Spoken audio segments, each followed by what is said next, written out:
Storm, earth, and fire, heed my call.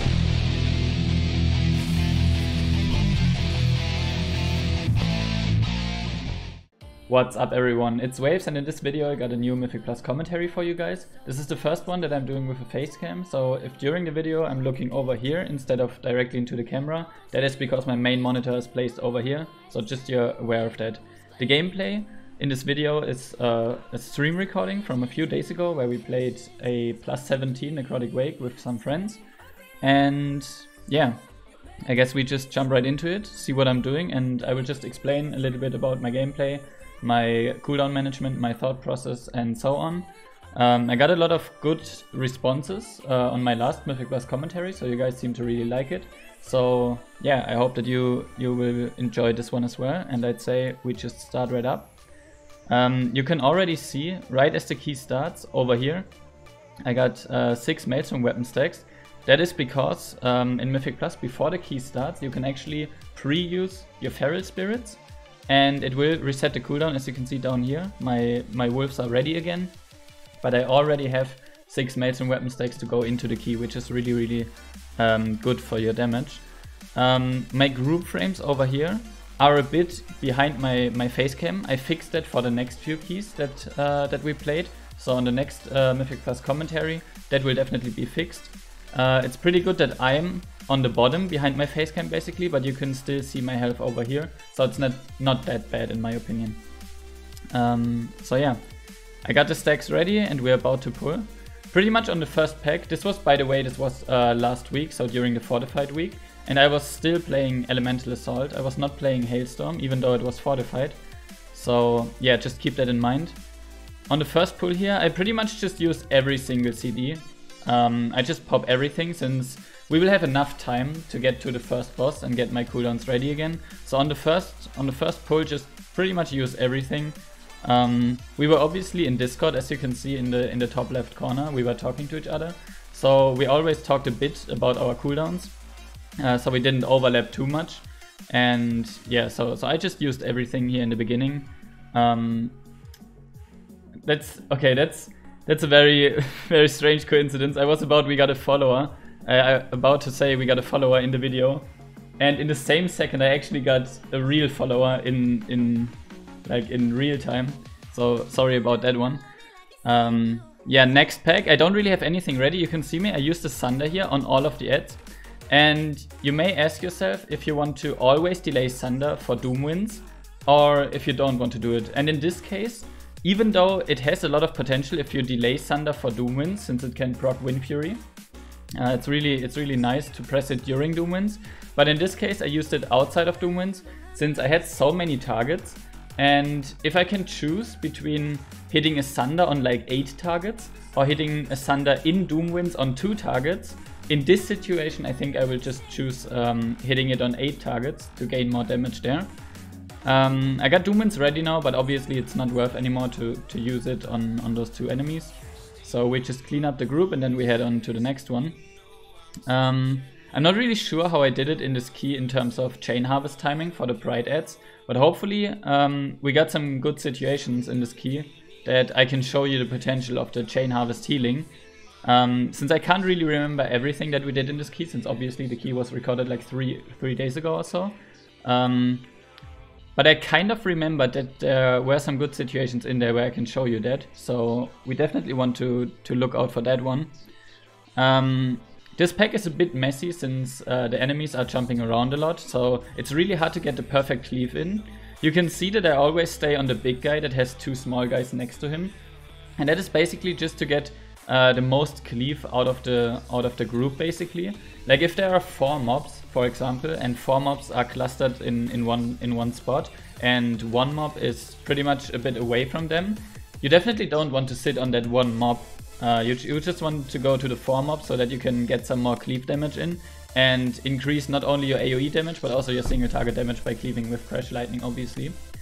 So yeah, we got the first Pride here actually, and I got Wolves and Doom wins ready, but as we know, after this Pride there will be the first boss, so that's why you can see me not use anything here. Like, I don't use Wolves, I don't use Doomwinds. My Ascendance will be ready in 1 second right here, now it's ready. But you see I don't use it, obviously, since it would be wasted. We want to keep it for the boss, even though it's fortified. Boss damage is really important. And when I see this situation right here, obviously it's a manifestation of pride, and I want to use Chain Harvest here to support my healer as good as possible. And you can see the tank is pretty low, the healer is very low, the Boomkin is pretty low, the warrior is lacking a bit of HP but not that much, and same for me. And I'm not really sure if I'm gonna use a Chain Harvest here, but now from rewatching the key, in my opinion now I should use a Chain Harvest in the next few seconds here. So let's see if I'm doing that. We get topped a bit more, and yeah, there it is. And you can see, wait, let me go back a bit. You can see how low the Demon Hunter is, how low the healer and the Moonkin and the warrior are. And we go further a tiny bit, and that's the healing right there. And I almost reach the healing of the healer in this pack. And yeah, it's just quite insane. And also the damage numbers as well. Like, we got 17.5k crits pop up here, we got some 9 and 8ks here as well.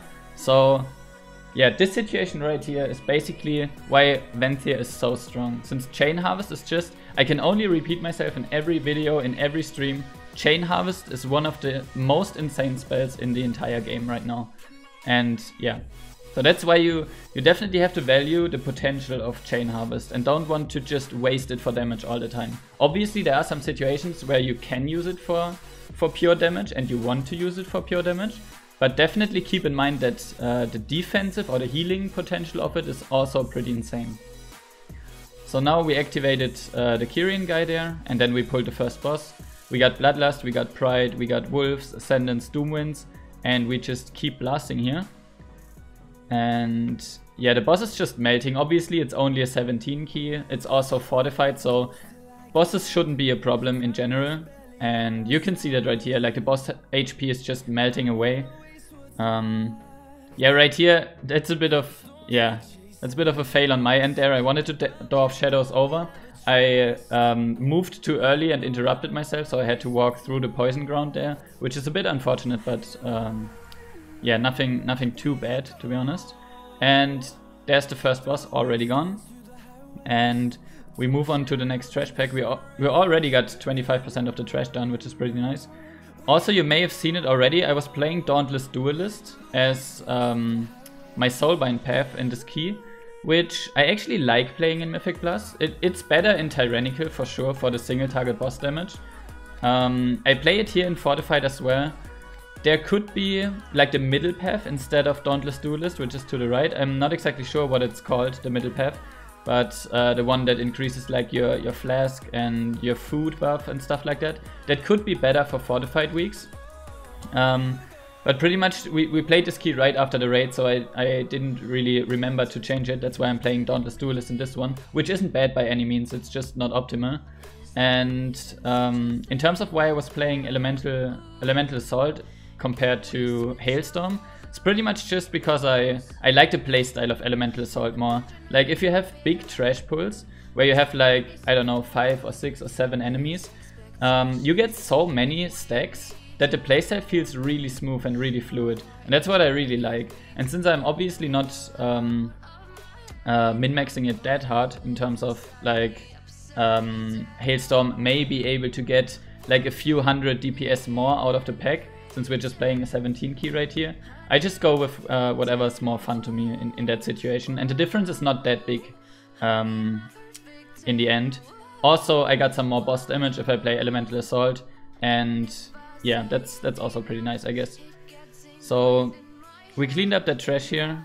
And now we move on to the next section here. I think there are some orbs that we're gonna grab to the left here. And then we're gonna just obliterate the next pack, actually. I got Wolves ready. I'm about to have, yeah, now I got Doomwinds ready again. My Ascendance is coming off cooldown as well. And it's really far until the next boss. I generally try to time my Ascendance for bosses as good as I can. So pretty much as long as the trash pack lives long enough to where I can get a full Ascendance out, I just use it if I know that I will get it back on the next boss. So right here I delay Ascendance. Like, I not really delay it, but I use it late. That's what I meant to say. Like we pulled a pack here. We obviously all got the buff here from the robot that we activated, and I use my wolves here, and I also use doom winds here, which is what I thought would be enough. Like that's what I planned to do. But actually after bursting here and seeing that my Ascendance came off cooldown right now, I see that we have pretty much 6 targets here. And I'm still in my Doom Winds window for 7 seconds. And that's why I think that activating Ascendance here is actually worth, since I know that I don't really need it in the near future, and it's gonna be a lot of impact damage if I activate it now. We're already at 5 Forceful Wind stacks, as you can see over here on my weak auras. By the way, if you're interested in my weak auras, check out my Enhancement Shaman guide. The weak auras are linked in the video description there. And maybe you can find something in the guide that you're still interested in as well.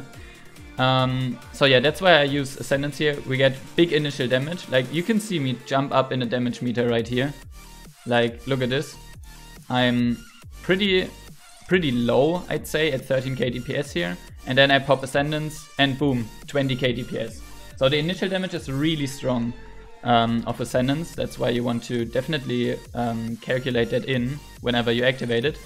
And then we just use the rest of our Doom Winds window to finish off this pack, which is really nice. I also Chain Harvest here for damage, also really nice. 26k DPS is actually pretty insane. Also top healing on this pack because I used Chain Harvest.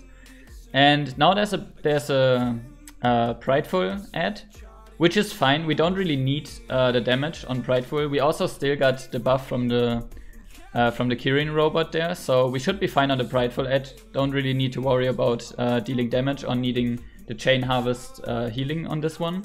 So we're pretty chill, and yeah, we're just damaging him down. And yeah, he should die in a second here. And then we continue. There's actually a small trick that we're doing here, or at least that we're trying to do. Oh, we're not quite there yet. Okay, we're playing one more pack. After that, the kind of trick comes in that I can show you guys. So maybe that will be helpful for some of you. So right here we got Doom Winds again. Obviously we got 5 stacks of Forceful Winds before we activated it, which was awesome. And yeah, which is also pretty nice when you play Elemental Assault. You will have a lot of Forceful Wind stacks from that, so definitely a lot of damage that you can gain there, especially in AoE situations where you can just Crash Lightning, Chain Lightning, Storm Strike all over again and just cycle that. So right here what you can do, you can skip this pack completely if you're a stealth class. You can just go right by here. Or if you're Vent here, that works as well. If you use Door of Shadows, you can walk over here basically. Wait, let me show you that. To around right here where I stand, basically. You walk over here and then you Door of Shadows over here, where my mouse is right now. The only problem is, that would have worked. Like my warrior ported over, which was fine. But my druid tried to stealth over here. Just with normal cat stealth, basically, of a druid. The thing is that they have stealth detection in terms of that. Like druid stealth is not as effective as rogue stealth, for example. So the druid got caught, as you can see right here. The druid is right here, and now he stealths over. And right as I'm about to port, like you can see the warrior is gone. The warrior is Gucci, but the druid got aggro, so the guy is walking over here. And I port over here, and due to the enemy standing here, obviously, I'm in combat as well now, so I have to die. But yeah, don't worry, it actually works, the teleport, if no one gets aggro in between. So yeah, you can definitely do that skip if you execute it correctly. So I just walk back and I die, since my healer got through, so he can just, or she can just masterize us. And that's what we're doing right now. We're just waiting until the tank dies as well. And yeah, that's it. And then she's gonna cast a masterize on us, and we should be fine. It's still worth, like, it was really messy and we had a lot of deaths, so we lost some time on the skip. But it was still worth, like, it saved us more time than it would have if we played the pack, basically. So right here we got double Marauder, which I don't really like this pull, since they die really quickly and it's only 2 mobs. but they don't die quick enough to not use cooldowns, if you know what I mean. Since, yeah, that's why I use my wolves here. I also use Doomwinds here, and we start cleaving them down. And you gotta be careful for those screams to not overlap interrupts. As an Enhancement Shaman, keep in mind you can tremor those fears. If you don't have enough interrupts, or an interrupt like goes through, or you don't trust the other people in your group for interrupting them, definitely put down the tremor totem. And just be safe too, even if you guys get feared, that the tremor totem will break the fear instantly. So that's something to keep in mind on that one. And yeah, so we continue over here. Just playing trash, just pretty casually. I keep my Ascendance here, since those are only 2 mobs, obviously. But I will use one before the next boss, since there's still quite a bit of trash between now and the second boss. And I actually do remember that I think I mistimed my cooldowns a bit on this next boss. But we're gonna see what that exactly is. Like, I'm actually just experiencing this key again. Like, I don't really remember it that well, since it was a while ago, as I said. So I used my Ascendance here without wolves, just Ascending and Doomwinds. We got a lot of Forceful wind stacks. 3 enemies is actually fine.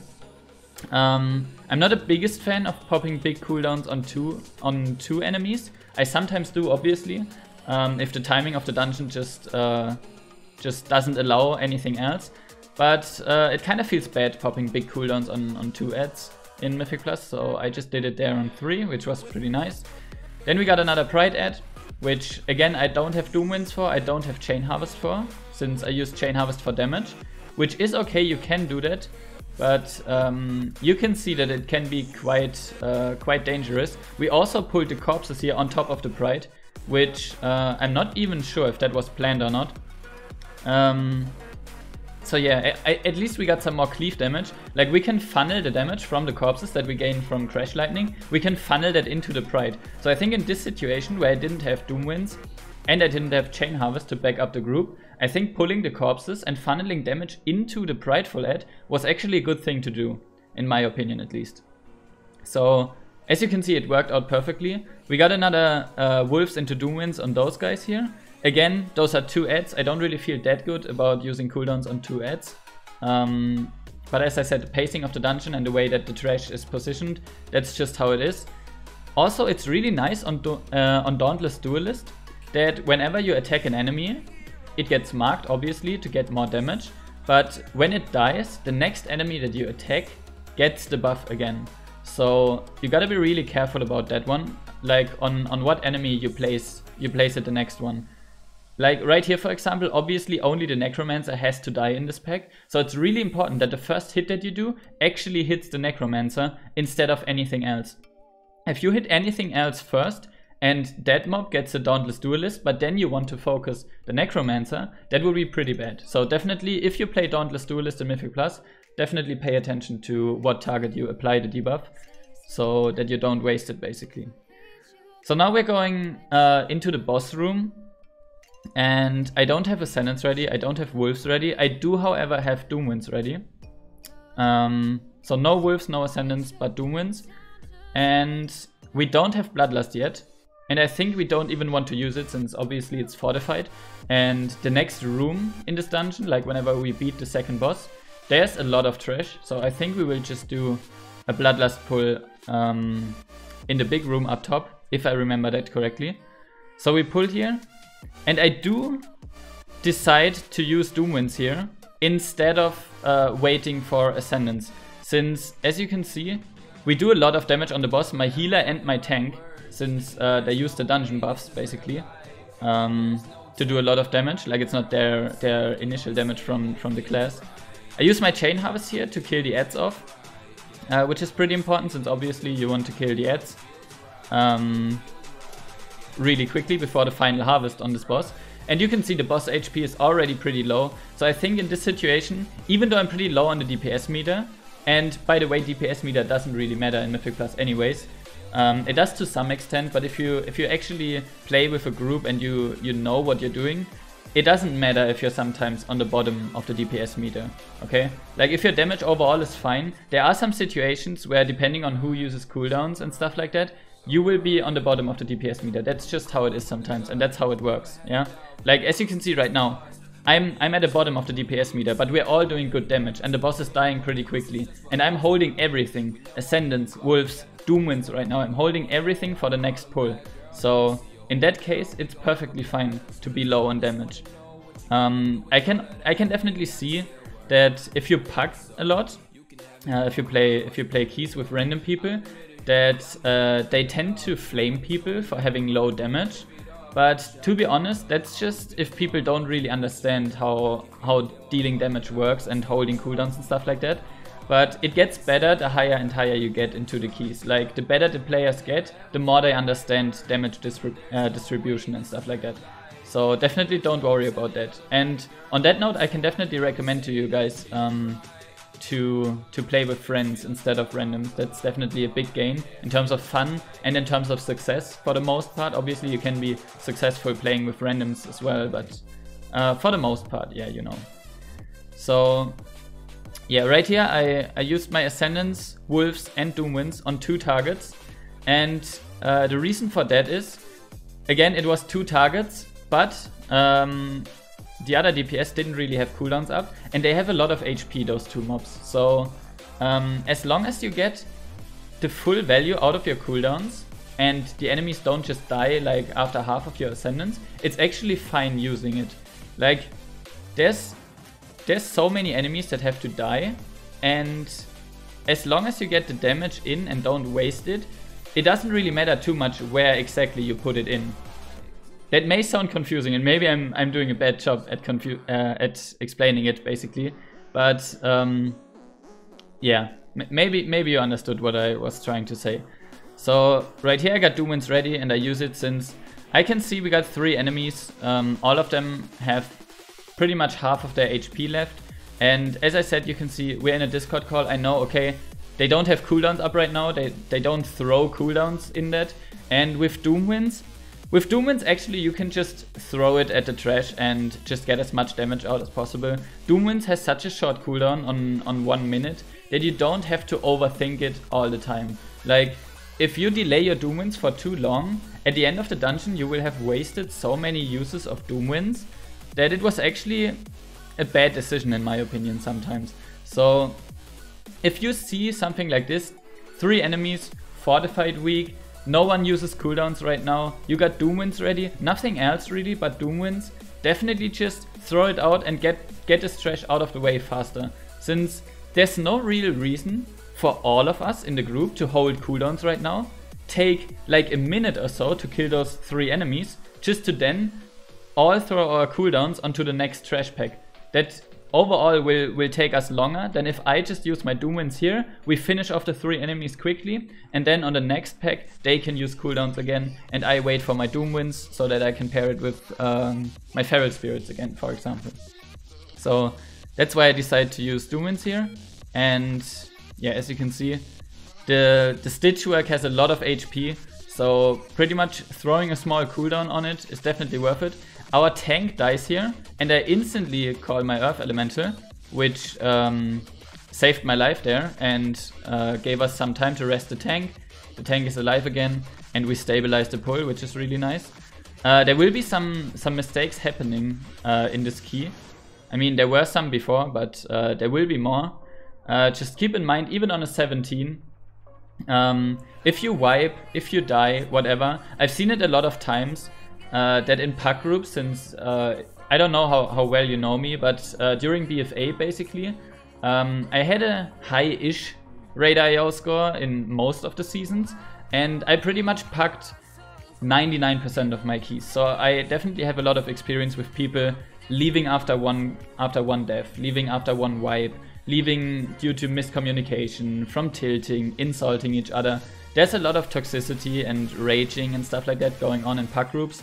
So again, I definitely recommend to you guys, find friends, find a group, maybe guildmates, whatever that you can play the keys with, and it will be a lot more fun in general for you guys, and it will be way easier.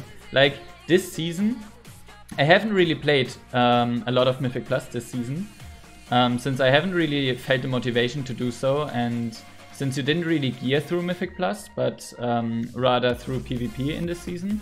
I just didn't feel the motivation to play a lot of keys, and so I don't really have that much experience in the current dungeons. But right here I can just play a 17 key and I'm fine, because I play it with some friends, you know? So that's definitely a big gain. We do a really big pull here, by the way. We got Prideful, and our tank has the dungeon buff, the orb. So we do a really big pull, and it was kind of sketchy, and I think we actually wipe here as well. But we pull everything together. I use everything. I use Wolves, I use Ascendance. I'm about to use Doomwinds in a second here as well. And you can see the tank, due to the dungeon buff that he has, he's basically just obliterating the whole trash on his own. While us DPS, we're not really doing anything. Which is something that you can do. You just play around the buffs that you get from dungeon. 80k DPS on the Vengeance Demon Hunter right there. I'm at least doing like over 20k DPS, so we are kinda getting the pack down. You can see everything is pretty much dead, but not really. And right here, that was pretty unfortunate. Right here, I get targeted by the cleaver throw, right? So my target is to stand behind the stitch work so that the cleaver hits the stitch work instead of me, right? That's what I'm trying to do. And because we pulled so many things, the tank had to kite. So he booked it. He's way off, and he's just running. So I use my sprint to try and catch up on the stitch work right here, since the Fleshcrafter is standing right here and targeting me. So I want to be over here, so that the cleaver flies over here basically and hits the stitch work. So I'm trying my best and sprinting right here, but yeah, I can't reach the stitch work in time, unfortunately, and I get hit by the cleaver and die to a 31.7k hit, which is unfortunate, but it happens. So yeah, they just continue to play the pull. I release here, since you can just walk to an angel again and get carried up to the room, basically. So I die here, and I think, I'm not really sure, but I think there's someone else dying on this pack, if I remember correctly. As I said, it's been a while since we played this key. So let's see. Oh no, I think they survived. Maybe not. It's kind of close, you can see. Okay, so right here, I actually saw that he was casting Drain Fluids right here. And I wanted to get to the group, basically. So instead of charging, I just ported on them, since I saw the group was struggling. And if you play Nadia and you have the Disorient of Door of Shadows conduit or thingy in the Soulbind, definitely be aware of that, and you can use it for interrupting stuff. So I saw my group was low, they are all cramped up right here, so I cast the Door of Shadows onto them right here, and I disorient the whole group. Unfortunately, our Boomkin still died, but at least I shut down the damage that the trash pack was doing to my group for a tiny bit. And yeah, then we continue and try to kill the trash pack here. I sunder all of them for an interrupt here. I didn't really do it for damage, but rather, as I said, as an interrupt. And we kind of stabilized and get the trash down. Even though we had 2 deaths here, I think this pull was actually still worth. Mainly due to our Demon Hunter just doing insane damage. But going for these kinds of pulls can actually be worth. Like, definitely don't always just go the standard route and stuff like that. Sometimes you gotta risk it and pull a bit more. And yeah, just see what you can do. And in this situation, I guess you could see like the utility that you have to keep in mind. Like off healing, Door of Shadows, Disorient, kiting as well, the sprint, charge, whatever. Always think about that kind of stuff when you're doing like interesting pulls like this, for example.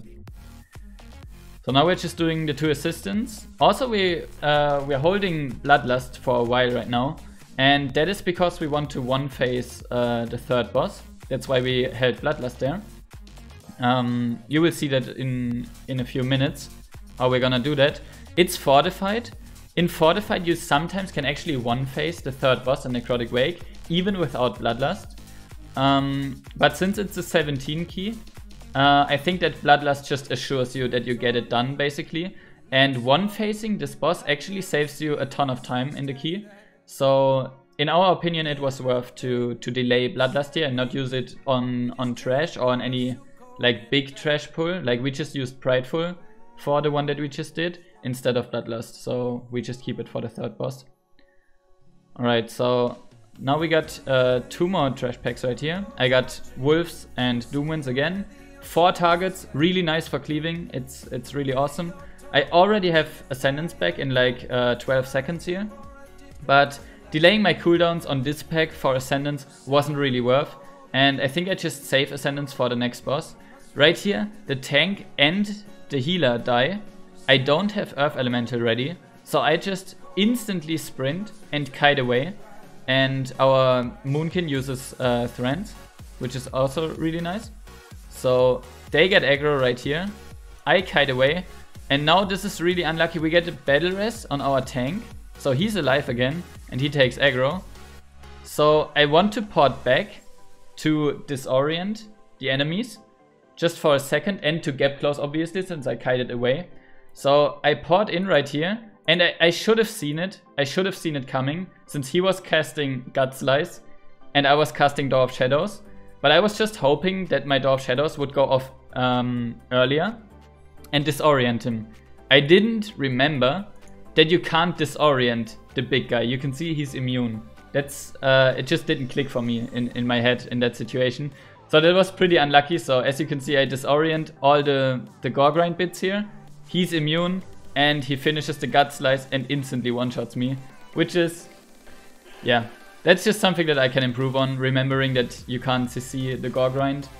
Unlucky, I guess that's how it is sometimes. But yeah, I mean I could have ported behind him. So definitely keep in mind to use Door of Shadows as a gap closer. I actually got way better at using Door of Shadows. That was one weakness that I had for a long time, that I was not using the spell enough. Like it's very powerful to use it. Yeah, so definitely remember to use Door of Shadows whenever you see a situation where it could be useful. And yeah, the thing, if you die, if you use Doomwinds by the way and you die, it will reset your cooldown on Doomwinds.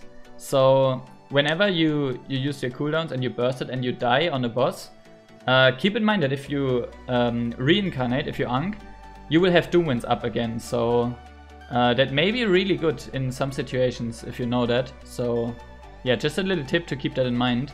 I think that actually means that if you want to get a perfect pull in for example a raid fight, in a perfect world you would actually want to at some point in the fight die, get battle rest and use your Doomwinds again, which is pretty interesting to think about in my opinion.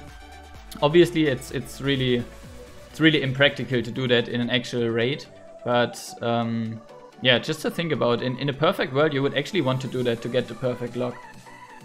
So yeah, now we're pretty much at the last group. Our tank is really struggling, he's kiting a lot and I'm just trying to cleave onto as many targets as possible.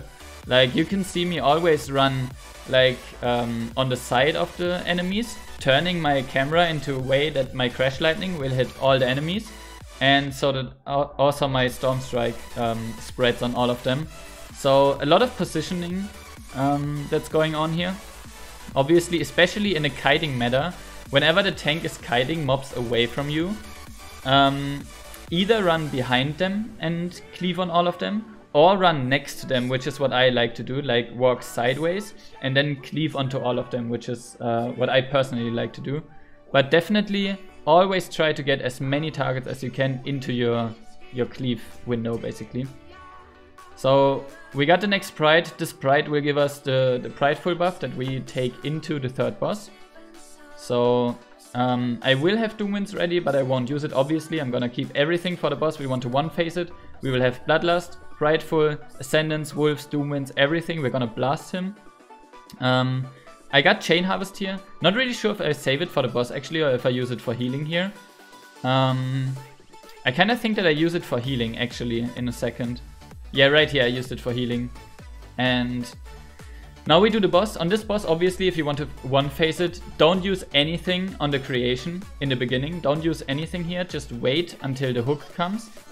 I'm standing in position right here so that if the hook targets me, I'm in a correct position, but he targets our warrior. Stitch, Search and Stitch Flash gets gripped in. We pop everything, Bloodlust, we got Pride, all of our cooldowns, and let's go, we're pumping him. You can see the damage numbers are actually insane. You can see the HP of this boss is just going down so quickly. So the burst is definitely insane on that one. If you just pair every cooldown on top of each other, like even our Holy Paladin is topping our warrior right now, since he didn't use a lot of cooldowns, I think. Like the warrior that is. So yeah. Holy Paladin definitely doing a lot of damage in that situation. And now we already got everything done except for the last boss. We still got over 10 minutes on the clock. The last boss is gonna take a bit longer, but it's not tyrannical. I mean, we don't have Pride, we don't have Bloodlust, we don't have any cooldowns. So we just gotta play it clean, play it safe. I still place Wind Fury Totem here, obviously, even though it doesn't trigger Doom Winds right now, but we want to have the buff anyways. For the warrior, for me, for the tank, everything. And yeah, you gotta be careful with the Comet Storm, obviously, if you have that many melee. Like, Holy Paladin is melee, Vengeance Demon Hunter, Warrior, me, everyone basically. So yeah, be careful for that. Use the Doom Winds after the Comet Storm, so that you can assure that you have full uptime during the Doom Winds. If you use Doom Winds during the Comet Storm, chances are that there are some other melee running and you have to go away from the boss, and then you can't get the full value of Doom Winds onto the boss, which would be unlucky. That's why you want to delay it in that situation. I also got pre-freedomed. The buff is already gone, but you can see it still here, the animation around my character. I got pre-freedomed on the root, on the Frozen Binds by my Paladin, which is also really nice. So you can just check who's gonna get Frozen Binds, freedom the target, and then I'm not getting the Frozen Binds and I keep uptime on it. So that's really good of my Paladin there. Got another Comet Storm coming. Just dodging it as always. Pretty nice. And yeah, as I said, it's basically just playing the boss just as usual. I got Wolves coming up in 20 seconds. I got Doom Winds in 30 seconds, which is obvious. We're gonna pair the next Wolves with Doom Winds. And you can see how much damage I'm doing in the damage meter right now. And I'm not even using any cooldowns. I didn't have anything ready on pull. So even the sustained damage just is still really good. So right here you can actually see how good Enhancement is for the Exile, for the Dark Exile that you can do. Like, I can use Door of Shadows over here to be really quick. I can sprint into Ghost Wolf, and then for the last bit I can actually charge. I don't think you can be much faster than as an Enhancement Shaman in this situation. I take a while to kill him here. Obviously you don't want to use anything on this guy. Keep that in mind. Do never use Doom Winds or anything on this one. Just kill him, even though it takes some time. Kill him. Be sure to top yourself if you're really low before you click the Angel and you fly up. And yeah, then you get back into the fight. He's already down to 40%. We got Frozen Binds here. Keep in mind, I get dispelled here, but you can actually use your Spirit Walk, like your sprint. You can use that to break out of the Frozen Bind. Just keep in mind that you got the circle around the Frozen Bind, around you basically, and if other people are standing in that and you use your sprint to get out of it, you will root the other people, which is not good, obviously. So I think I'm doing it right here, maybe. I wait until the Demon Hunter gets out, and then I use my sprint right here. So Demon Hunter is still inside of the ring here. You can see the circle all around here. I got my sprint ready down here, and I wait. The Demon Hunter leaps out, and next global I use my sprint to break the Frozen Bind, and we're good to go. So definitely a good tip for that here. The boss is pretty low already. I use my Ascendance here, and I use Doom Winds here. For Ascendance it's actually okay to use it during Comet Storm, since you got ranged attacks anyway. So yeah, keep that in mind. If you want to only burst with Ascendance, it's kind of fine to do that. Boss is down to 4%, 3%, and we're pretty much just finishing him off. And let's see the overall damage. I did 6.4k. I think that's pretty okay in my opinion. I'm not really sure. I don't think that I showed a damage breakdown. Oh, we actually 2-chested the key, which is even better. So definitely a really nice key, even though we had some mistakes, don't get me wrong. It wasn't a perfect key by any means. I think I hovered over my damage there for a split second, so maybe we can catch that. Yeah, there you can see a small damage breakdown. I didn't open it up. I will try to do that on the next few keys that I record. But for now you can see a lot of Wind Fury damage, a lot of Storm Strike damage, Crash Lightning melee, whatever. So yeah, that's pretty much the key. I really hope that you enjoyed watching. I hope that the video was helpful for you in some way. Be sure to leave me some feedback if you like this kind of video, if you want me to do more Mythic Plus commentaries, or what I can improve on, what you didn't like about the video. Just leave me all of your feedback down in the comments. And yeah, I definitely will also do some of those commentaries in the current week, which is the Tyrannical week right now. I already recorded some keys, but yeah, I will have to edit them obviously and stuff like that. So sorry for this being a key from last week, but that's just how it is for now. And I thank you guys for watching. Take care and stay healthy, and I will see you guys in the next video. Peace.